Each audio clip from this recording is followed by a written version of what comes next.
She fed the Native American's horse. The next day her house was surrounded by them.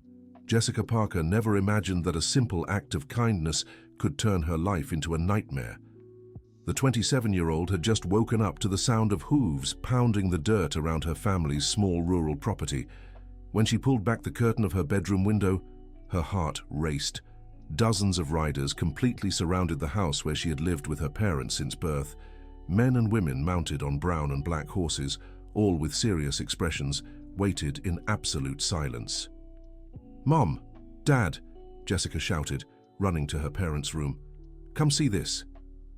Linda Parker, a 50-year-old woman with graying hair tied in a simple bun, startled, got out of bed.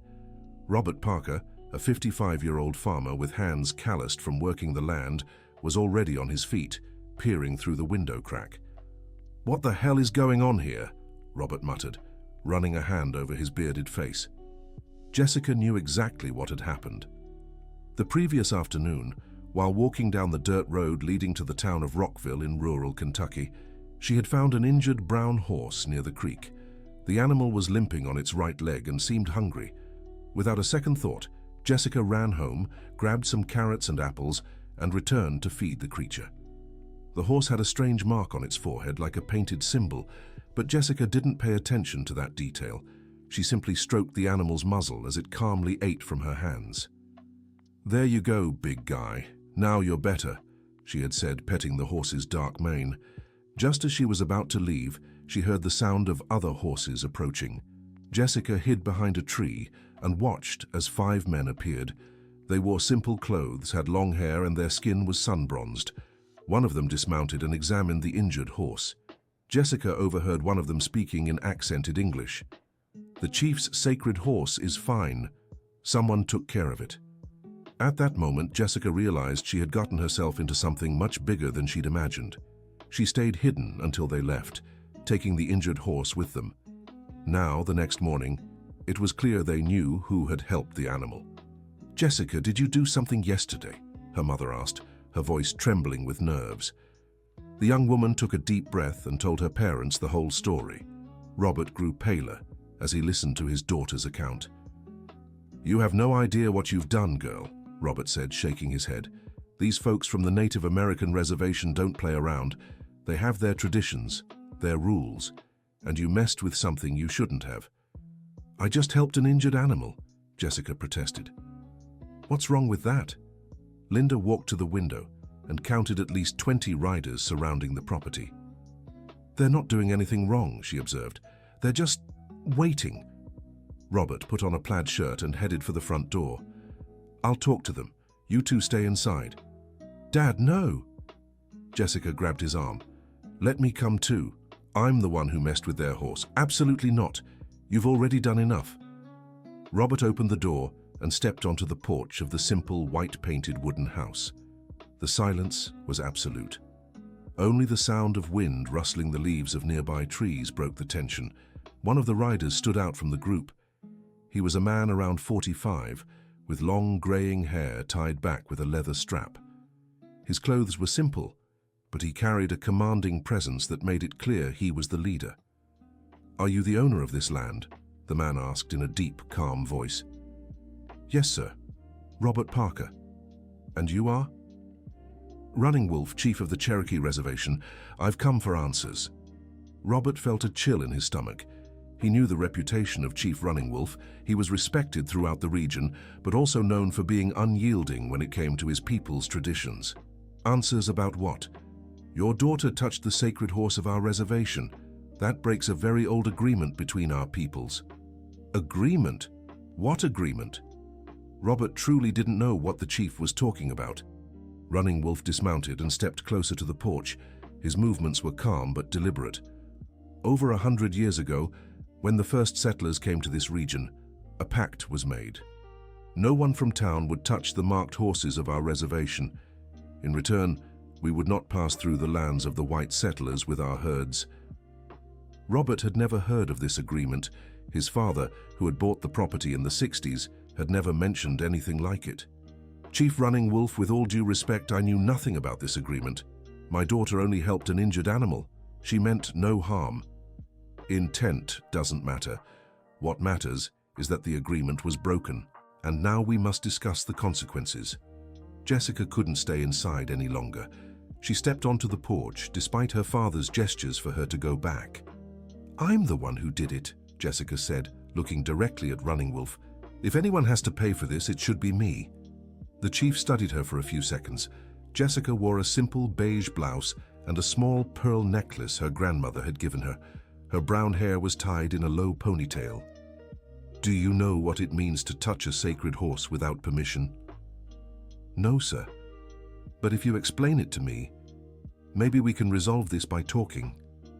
Running Wolf seemed surprised by Jessica's directness. Most people were afraid when they faced him and his warriors.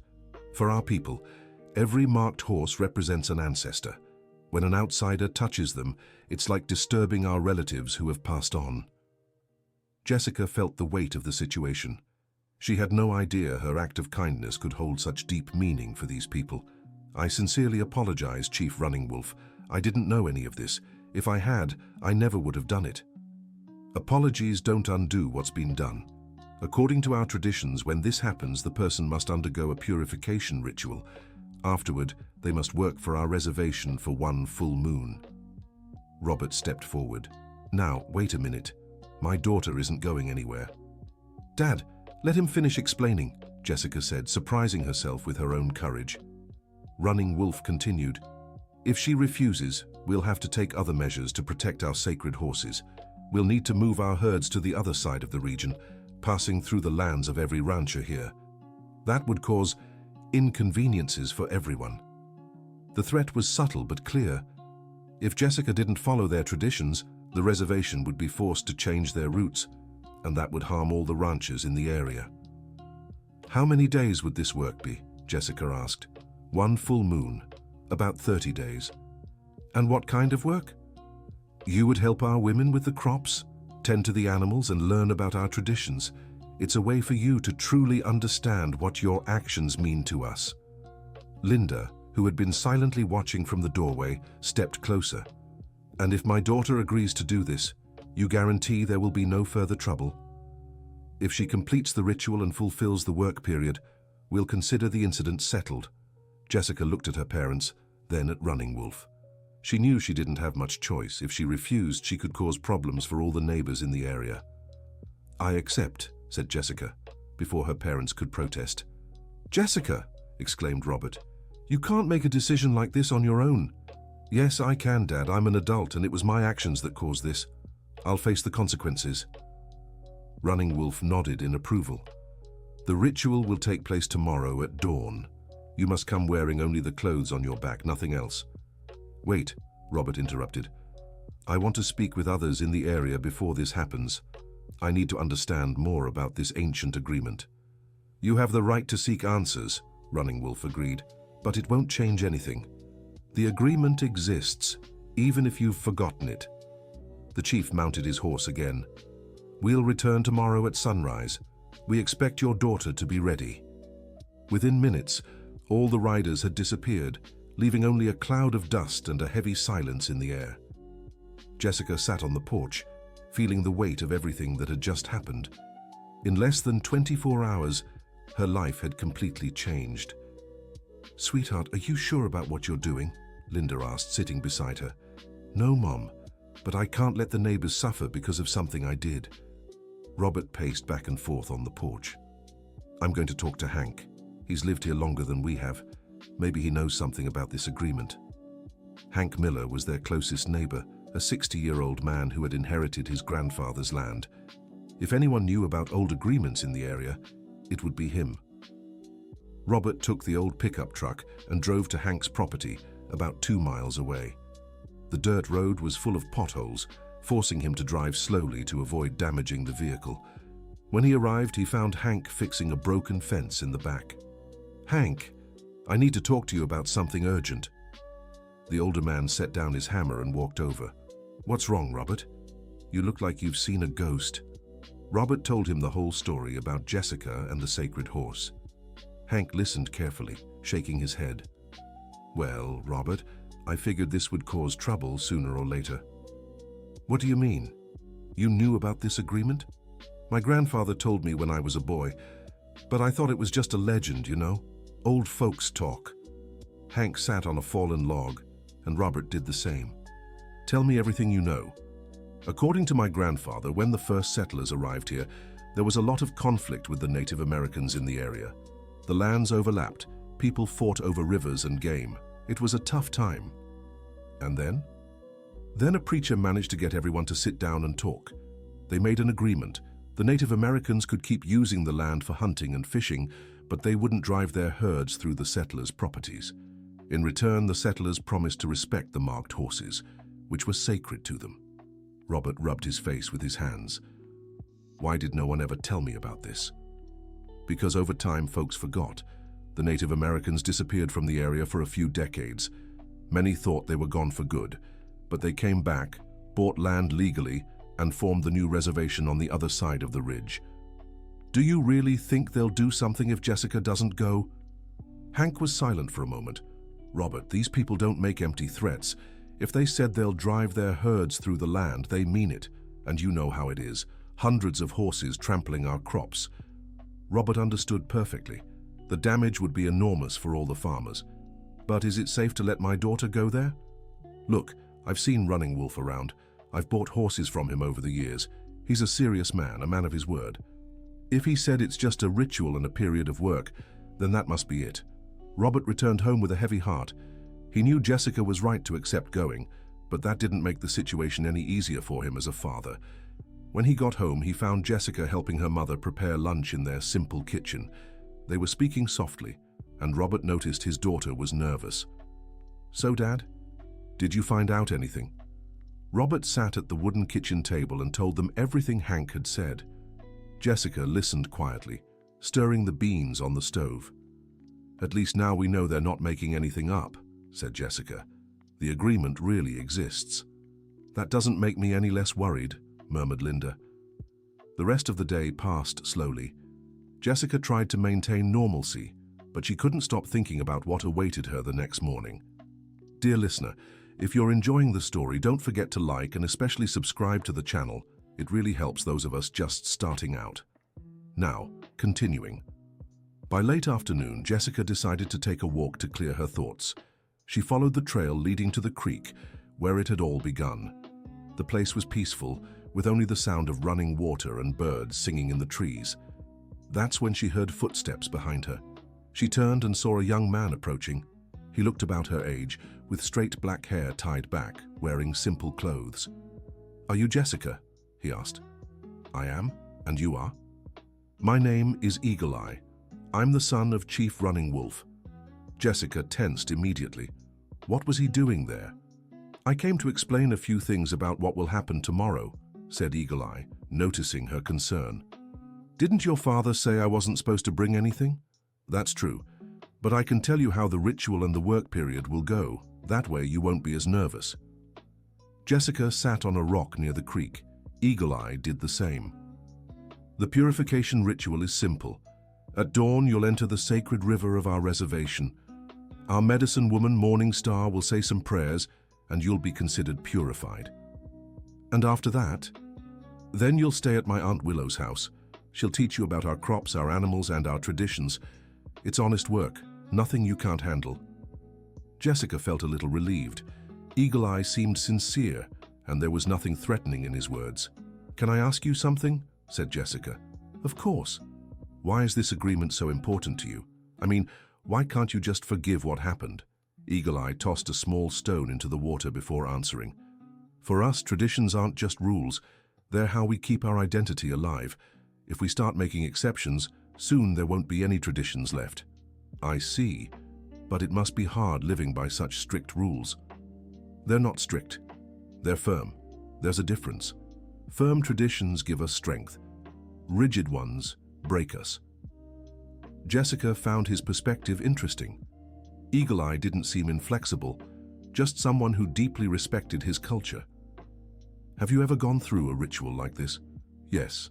When I was 15, I accidentally broke a sacred piece of pottery from the reservation. I had to spend a learning period with the oldest artisan to understand the value of what I'd broken. And did it help? A lot. I learned how to make pottery, and now it's one of my favorite things to do." They talked for a few more minutes until the sun began to set. Eagle Eye stood to leave. "Tomorrow will be fine," he said. "My Aunt Willow is a very kind person. You'll like her. Eagle Eye, can I ask one more thing?" "Sure. Would you really have driven the herds through the properties if I'd refused to go?" Eagle Eye hesitated for a moment. "My father doesn't make empty threats. But he's not a cruel person either. If there were another way to resolve this without causing trouble for anyone, he would choose that way." "What kind of way?" "I don't know. Maybe a few folks from the region showed respect for our traditions in some other manner. But now it doesn't matter anymore. You've agreed to follow our path." Jessica returned home as it was getting dark. She found her parents sitting in the living room, speaking quietly. "How was your walk?" Linda asked. "I met the chief's son at the creek. He explained how things will go tomorrow." Jessica told her parents everything Eagle Eye had said. Robert seemed a little more at ease, knowing it was just a simple ritual and work in the fields. "At least it doesn't sound like it'll be dangerous," Robert said. "Even so, I'll miss you terribly," Linda said, her eyes glistening. "Mum, it's only 30 days. It'll pass quickly." But Jessica wasn't as confident as she tried to seem. 30 days in a completely unfamiliar place, with people she barely knew, following traditions she didn't understand. It would be a bigger challenge than anything she'd ever faced. That night, Jessica barely slept. She lay staring at the ceiling, thinking of everything that could go wrong. What if she couldn't adapt? What if she did something to offend their traditions again? What if those 30 days turned into something much worse? By the time the sun began to rise, Jessica had been awake for hours. She took a shower, put on her simplest clothes, and said goodbye to her parents on the porch. "If anything happens, you come straight home," Robert said, hugging his daughter. "It'll be fine, Dad. I promise." Before long, the sound of horses approached. Running Wolf arrived with only Eagle Eye and 2 other riders. "Are you ready?" the chief asked. "I am." "Then let's go."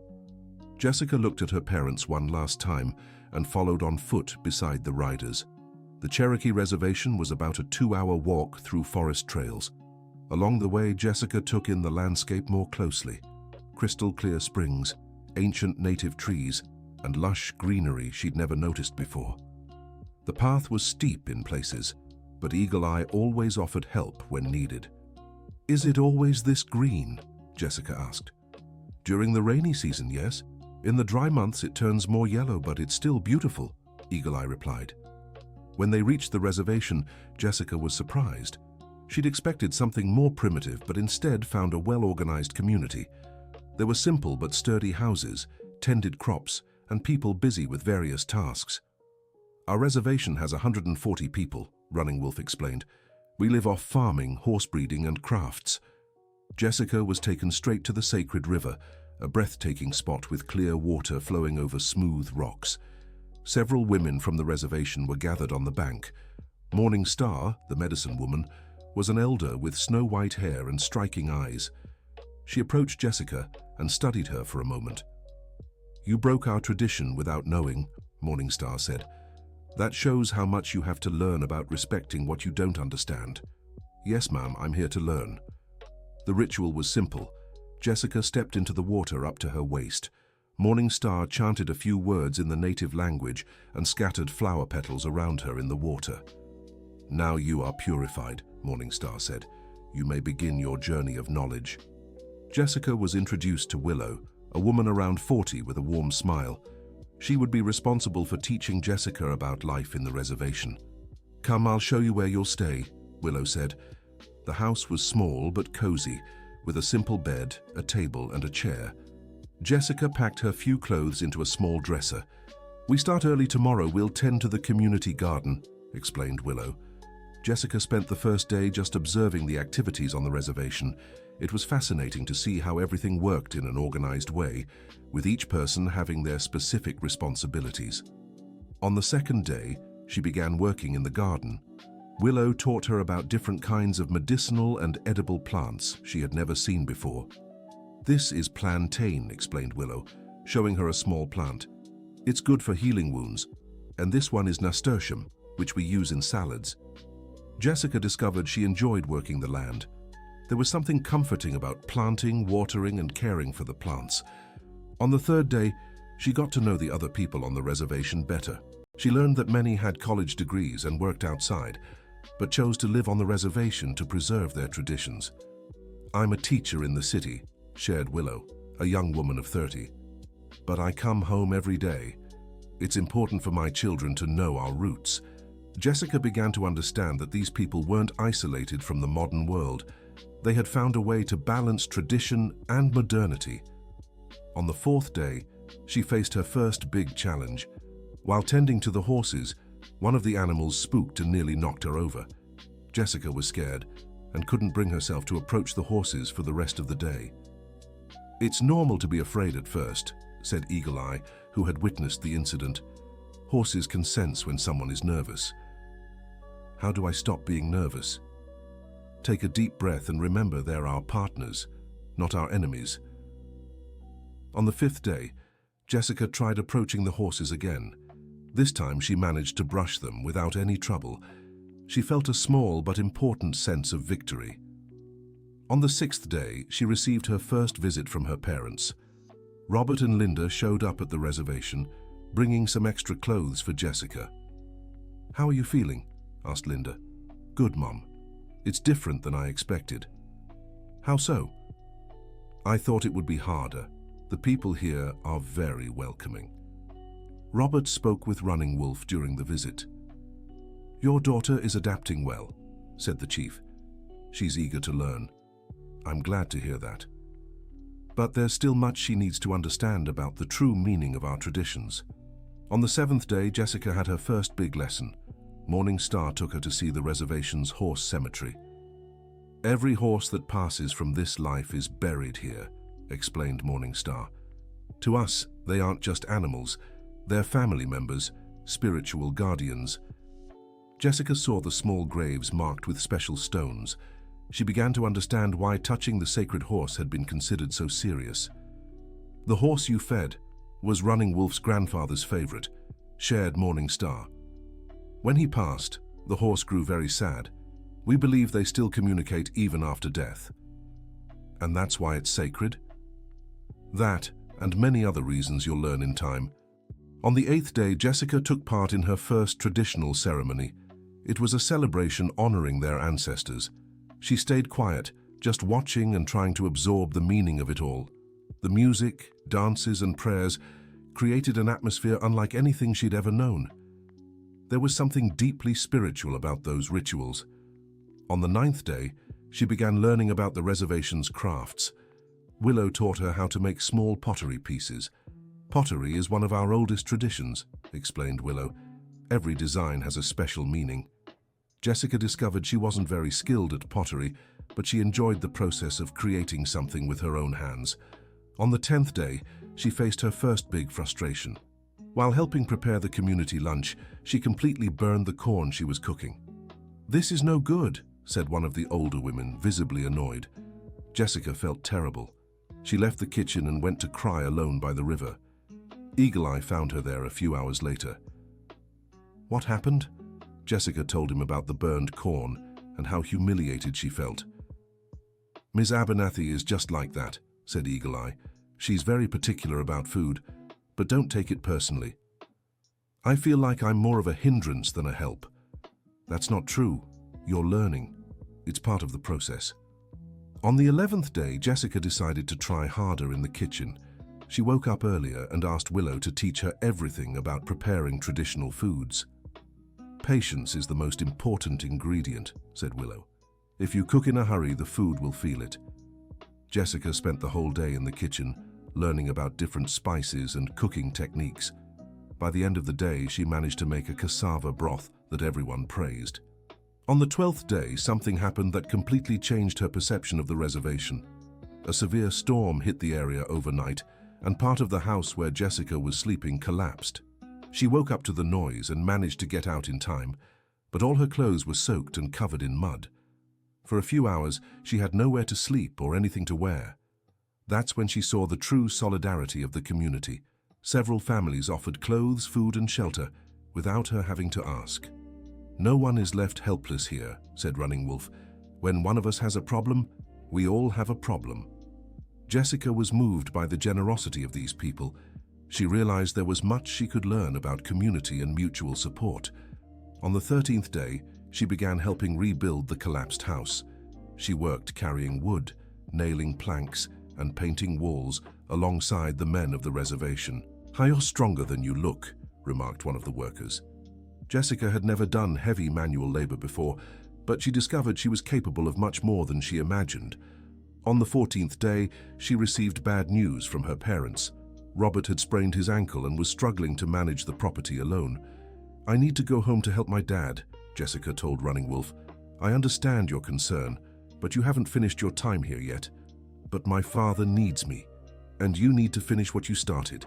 If you leave now, it'll be like breaking our tradition again." Jessica was torn between worry for her father and the commitment she had made to the reservation. Eagle Eye suggested a solution.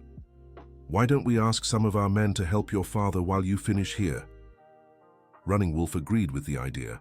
The next day, 3 men from the reservation went to the Parker property to help Robert with the heavy work. On the 15th day, Jessica felt relieved to hear her father was being well cared for. She could focus again on her activities at the reservation. She began learning about horse care. Eagle Eye taught her how to tell when an animal was sick, how to care for their hooves, and how to groom them properly. "Horses are very smart," explained Eagle Eye. "They remember who treats them well and who doesn't." Jessica discovered she had a natural connection with the animals. They seemed to trust her quickly. On the 16th day, something unexpected happened. Hank Miller, the Parkers' neighbor, showed up at the reservation looking for Jessica. "I need to talk to you about something important," he said. Jessica grew worried. Had something happened to her parents? "Your parents are fine," Hank reassured her. "But I found something about that old agreement that could change everything." Hank told her he had discovered old documents in his grandfather's house. According to the papers, the original agreement stated that any conflict should be resolved through a council formed by representatives from both groups. "What does that mean?" asked Jessica. "It means you didn't have to come here. We could have settled this by talking." Jessica was confused and irritated. Had she spent over 2 weeks on the reservation for something that might not have even been necessary? She sought out Running Wolf to clarify the situation. "Is what Mr. Hank is saying true?" The chief remained silent for a few moments. "The documents exist, but they speak about land disputes, not the breaking of sacred traditions." "What's the difference?" "The difference is that traditions aren't negotiable. They're either respected or disrespected." Jessica realized that even with the documents, Running Wolf wasn't willing to change his stance. To him, what had happened went beyond legal matters. On the 17th day, Jessica had a long conversation with Morning Star about the whole situation. "Do you feel deceived?" asked the medicine woman. "A little. I feel like we could have resolved this more simply." "But don't you think you've learned important things here?" Jessica had to admit she had. She'd learned about farming, crafts, community work, and a culture completely different from her own. "Maybe the goal was never just about punishment," said Morning Star. "Maybe it was about education." On the 18th day, Jessica began to see the whole situation from a different perspective. Maybe Running Wolf had always known about the documents Hank had found. Maybe the entire experience had been planned for her to learn something greater. She decided to confront the chief about her suspicions. "You knew about the documents from the beginning, didn't you?" Running Wolf smiled for the first time since Jessica had met him. "What do you think?" "I think so. I think all of this was a way to teach me about your culture." "And do you feel bad about that?" Jessica thought for a moment. "No, actually I feel grateful." On the 19th day, Jessica attended a meeting where Running Wolf explained to the entire reservation what had happened. "Our neighbors forgot our old agreements," he said, "and we nearly forgot how to teach about our traditions without just using words." "What will we do now?" asked one of the women. "We'll organize a joint council, as the original agreement intended. But now we have someone who can serve as a bridge between our two worlds." Everyone looked at Jessica, who realized she was being invited into something very important. On the 20th day, preparations began for the joint council. Representatives from all the properties in the region were invited to participate. Jessica helped organize the event, preparing food, setting up the space, and acting as a cultural interpreter between the two groups. On the 21st day, the council took place. It was the first time in decades that farmers and Native Americans had sat down together to discuss their differences and needs. The discussions were long and sometimes tense. Many farmers had prejudices about the reservation, and some Native Americans held old resentments. Jessica found herself in the middle of several debates, trying to explain each side's perspective to the other. On the 22nd day, the discussions continued. Some farmers suggested the reservation should modernize further and abandon some old traditions. "Traditions aren't backward," Jessica replied, surprising everyone. "Traditions are identity. Without them, we lose who we are." Her defense of Native American traditions shocked some of the farmers, who had expected her to side only with the settlers. On the 23rd day, a preliminary agreement began to take shape. The farmers pledged to respect the sacred horses and other important symbols of the reservation. In exchange, the Cherokee Reservation agreed to maintain specific routes for their herds. But a new problem arose.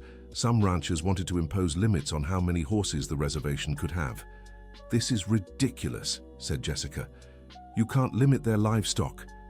"Jessica, you're defending these Native Americans too much," said one of the older ranchers. "Have you forgotten you're one of us?" "I haven't forgotten. But I've learned that belonging to one group doesn't mean you have to be against others." On the 24th day, tensions rose. Some ranchers threatened to walk out of the negotiations if Jessica kept participating. "She doesn't represent us," they complained. "She spent too much time with them, and now she's on their side." Running Wolf stood up to defend Jessica. "She's on the side of justice, and that should be all of our side." On the 25th day, Jessica realized her presence was hindering the negotiations more than helping. She decided to step back so the two sides could talk without interference. She spent the day walking alone through the woods, reflecting on everything that had happened in the past weeks. On the 26th day, her parents visited the reservation. They were worried about the rumors they'd been hearing in the area. "People are saying you've turned into a Native American," said Robert. "And is that a problem?" "No, honey.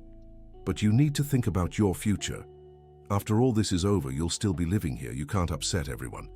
Jessica understood her parents' concern, but she wasn't willing to deny everything she'd learned just to please the neighbors. On the 27th day, the council negotiations reached a standstill. Neither side was willing to compromise on key points. Jessica decided to propose a different solution, a period of interaction between the two communities. "Why don't we organize regular visits?" she suggested. "Ranchers visit the reservation and Native Americans visit the ranches. That way, everyone learns about each other." The idea was met with initial resistance, but little by little, it started making sense to some people. On the 28th day, Jessica helped organize the first rancher's visit to the reservation. Only 5 people agreed to come, but it was a start. She acted as a guide, showing them the crops, the crafts, and explaining the traditions she'd learned. "I never imagined it was like this," one of the visitors remarked. "In my mind, they lived in primitive huts." On the 29th day, Jessica prepared to leave the reservation. Her 30-day stay was almost over, and she felt a mix of relief and sadness. She'd grown used to the rhythm of reservation life, the work on the land, and the feeling of belonging to a tight-knit community. "You'll always be welcome here," said Willow. "You learned our traditions with an open heart. And I'll always remember everything you taught me."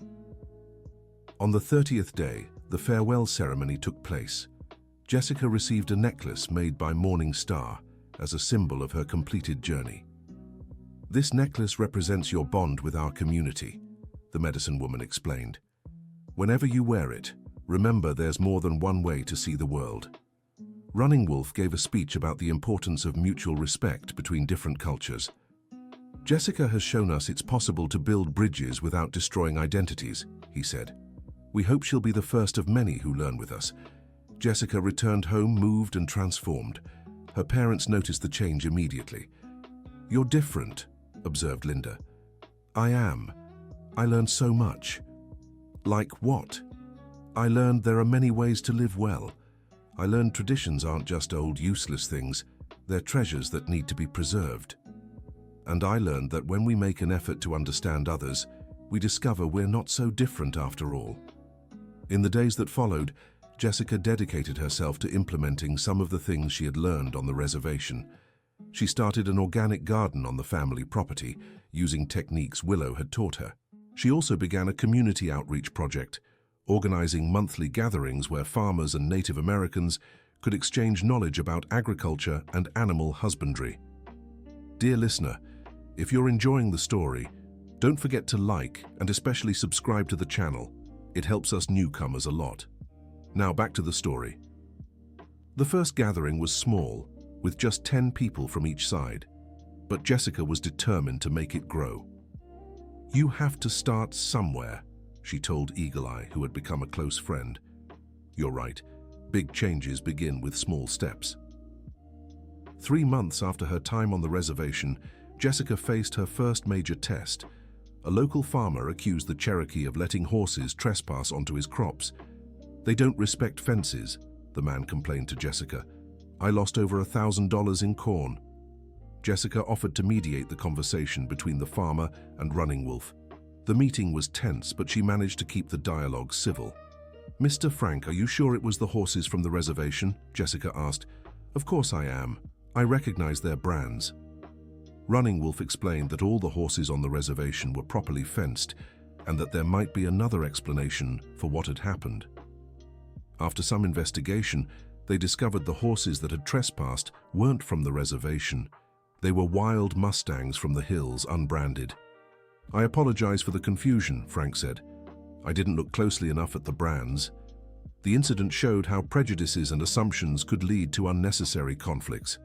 6 months later, Jessica had already organized 5 gatherings between the communities. Participation grew with each event, and genuine friendships began to form. Hank Miller, who had initially been skeptical about the whole idea, became one of the strongest supporters. "Never thought I'd enjoy talking to a Native American," he admitted. "But Running Wolf knows a lot about horse breeding. I've already learned new techniques from him." Jessica was happy to see prejudices gradually breaking down. A year after her time on the reservation, Jessica made a decision that surprised everyone. She decided to study anthropology at university. "I want to learn more about different cultures," she explained to her parents. "And I want to work on bringing communities together who don't understand each other." Robert and Linda were proud of their daughter's choice, even though they knew she'd have to move to the city to study. "Are you sure this is what you want?" Robert asked. "I am, Dad. I've found my calling." Jessica enrolled in the anthropology program at the University of Kentucky. During the week, she stayed in Lexington for classes. On weekends, she returned to Rockville to keep organizing the community gatherings. The routine was exhausting, but she was happy doing something she believed in. In her second year, Jessica developed a research project on preserving Native American traditions in rural communities. Her advisor was impressed by the first-hand knowledge she had gained. "It's rare to find a student who's already experienced their research topic so deeply," the professor remarked. Jessica used her time on the reservation as the foundation for several academic papers. She always took care to protect the community's privacy and only shared information she had permission to disclose. During this time, her friendship with Eagle Eye grew stronger.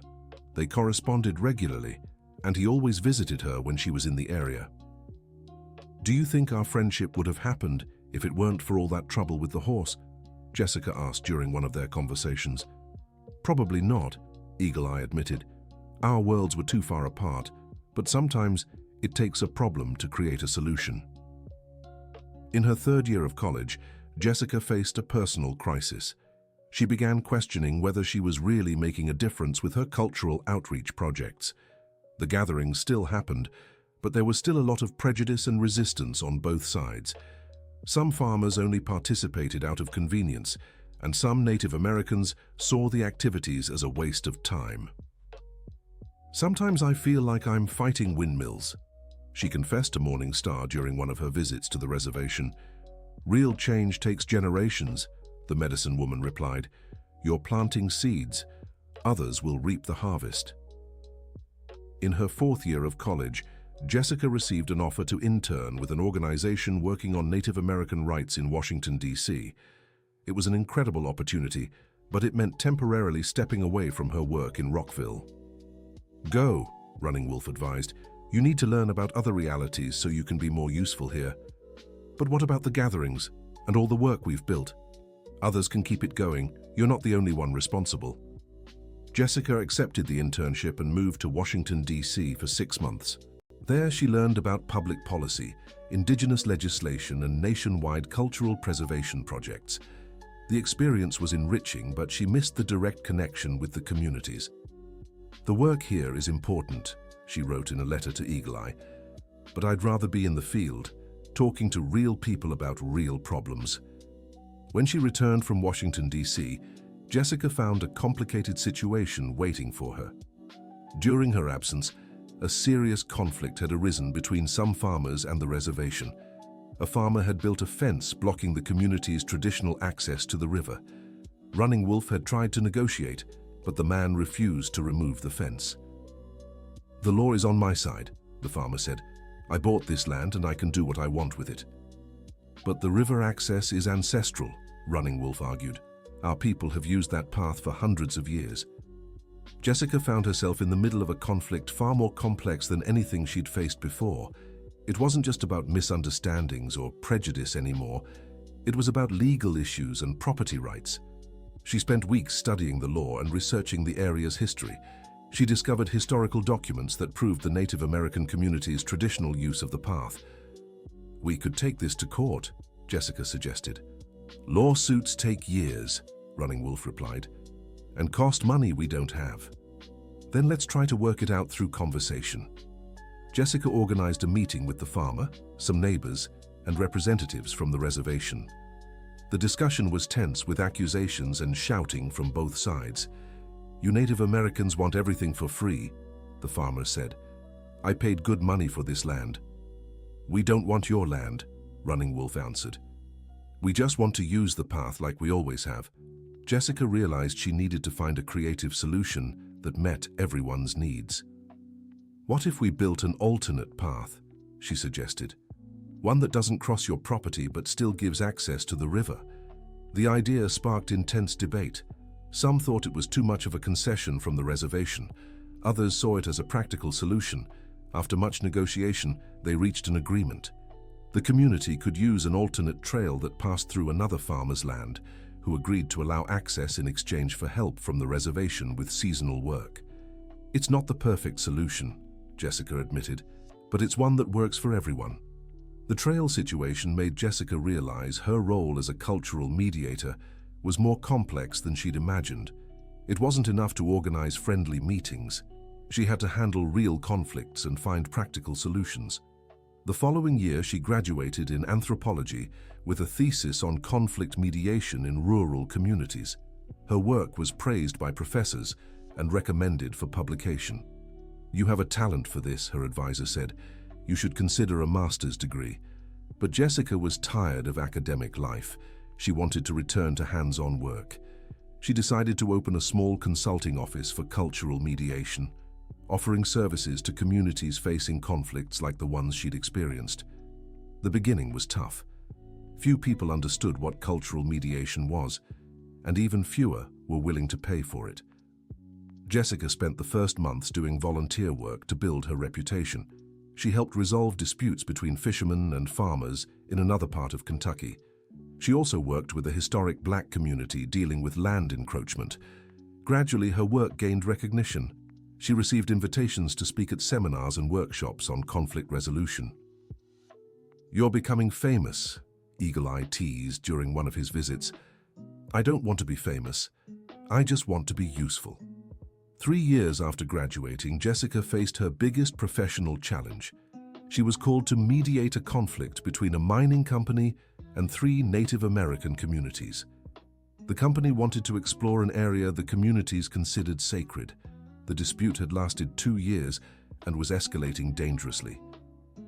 "I don't know if I'm the right person for this," Jessica confessed to Running Wolf. "It's far more complex than anything I've handled before." "You're exactly the right person," the chief replied, "because you know how to listen to both sides with respect."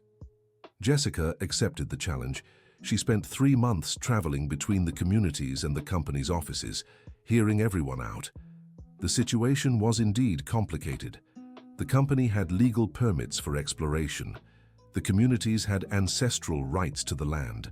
Both sides had valid arguments. "There's no perfect solution," Jessica said during one meeting, "but there is a fair one." After months of negotiation, they reached an agreement. The company could explore part of the area, but had to fund cultural preservation and sustainable development projects for the communities. "No one's completely happy," Jessica admitted, "but everyone got something they wanted." The mining case put Jessica on the national map. She began receiving invitations from across the United States to work on similar situations. But despite her professional success, Jessica felt something was missing in her personal life. She was always traveling, always dealing with conflicts. She had few close friends and no serious romantic relationships. "You need to take care of yourself too," Linda advised during one of her rare family visits. "I know, Mom, but my work is important." "Of course it is, but so are you." At 32, Jessica decided to take a break from her career. She returned to Rockville to spend a few months with family and reassess her priorities. It was during this time that her relationship with Eagle Eye grew into something more than friendship. They had always been close, but now they began to see romantic potential in each other. "Do you think it could work?" asked Jessica. "We come from very different worlds." "No, we don't," Eagle Eye replied. "We're from the same world. We just grew up in different places." They started dating discreetly. Jessica didn't know how her parents and the community would react to the relationship. "Why are you worried?" Eagle Eye asked. "You've spent years working to bring our communities together. Now that you've succeeded, are you afraid?" "It's not fear. It's concern that people might think I'm being inconsistent." "Inconsistent how?" "Talking about cultural unity in theory and practicing it in my personal life. That's not inconsistency. That's consistency." 6 months later, Jessica and Eagle Eye decided to go public with their relationship. The reaction was mixed. Some people were happy and saw it as confirmation that the bridge between the communities was working. Others criticized it, saying Jessica had lost herself in Native American culture. "Let people talk," said Robert. "What matters is your happiness." Jessica was surprised by her parents' support. She had expected more resistance. "You don't mind that he's Native American?" "We care that he's a good person," Linda replied. "And from what we see, he is." The relationship with Eagle Eye brought a new dimension to Jessica's life. She began to understand Native American culture not just as a researcher or mediator, but as someone who was part of it. "It's different when you're inside," she remarked to Morningstar. "Traditions make more sense when you live them, not just observe them." A year later, Jessica and Eagle Eye married in a ceremony blending Cherokee traditions and local customs. It was the first intercultural wedding in the region and drew attention from people in nearby towns. "Our wedding turned into a political event," Jessica joked. "Even better," Eagle Eye replied. "It shows love has no cultural boundaries." After the wedding, Jessica and Eagle Eye decided to split their time between the reservation and the Parker family property. It was a way to stay connected to both communities. Jessica continued working as a mediator, but now chose cases more selectively. She wanted time to build a family with Eagle Eye. 2 years after the wedding, Jessica became pregnant. The news brought joy to both families, but also new concerns. "How will we raise a child in 2 different cultures?" Jessica asked. "By raising her in both," Eagle Eye replied as if it were obvious. "But what if she gets confused? What if she doesn't know which identity to choose?" "She won't have to choose, she'll have 2 identities, and that will be a richness, not a problem." When their daughter was born, Jessica and Eagle Eye named her Morning Star in honor of the medicine woman who had helped Jessica understand the importance of traditions. The girl grew up hearing stories in English and the native language, learning children's games from both cultures, and seeing that it was possible to belong to 2 worlds at once. 5 years after Morning Star's birth, Jessica looked out her window, watching her daughter play in the yard with children from the reservation and neighbors' kids. It was exactly the image she had dreamed of when she first organized community gatherings. children from different backgrounds playing together without prejudice or cultural barriers. "You did it," Eagle Eye said, coming up behind her and embracing Jessica. "We did it," she corrected, "and it's just the beginning." Jessica knew there was still much work to do. Prejudices wouldn't disappear overnight, and conflicts between different cultures would always exist. But now she had something she hadn't before, the certainty that real change was possible when people were willing to listen to one another with open hearts. 10 years after feeding the sacred horse that changed her life forever, Jessica Parker Cherokee, she had adopted both last names after marriage, became one of the most respected cultural mediators in the country. But to her greatest success wasn't the complex cases she had resolved or the professional recognition she had earned. Her greatest success was little Morning Star, who was growing up speaking 2 languages, knowing 2 cultures, and proving every day that differences can be bridges, not walls. "Thank you," Jessica murmured, looking up at the evening sky. She wasn't entirely sure who she was thanking. Perhaps it was fate that led her to that wounded horse. Perhaps it was Running Wolf, who had the wisdom to turn conflict into an opportunity for learning. Or perhaps it was her own Cherokee ancestors, who continued to preserve traditions through people like Eagle Eye and Morning Star. What mattered was that she was deeply grateful for discovering that sometimes life's greatest gifts come disguised as problems, and that a simple act of kindness toward a wounded animal can open doors to entire worlds of understanding and love. End of story. Dear listener, if you're enjoying the story, please take a moment to like and especially subscribe to the channel. It helps us a lot as we're just starting out. Now continuing, now tell us what you thought of the story and where you're watching from. If you have something to share with us, leave a sincere comment below. Do you think Jessica made the right decision by accepting the invitation to the reservation? What are your thoughts on the union between different cultures? We'd love to hear your opinion. Thank you so much for joining us. Don't forget to like and, most importantly, subscribe to the channel so you don't miss other heartwarming stories.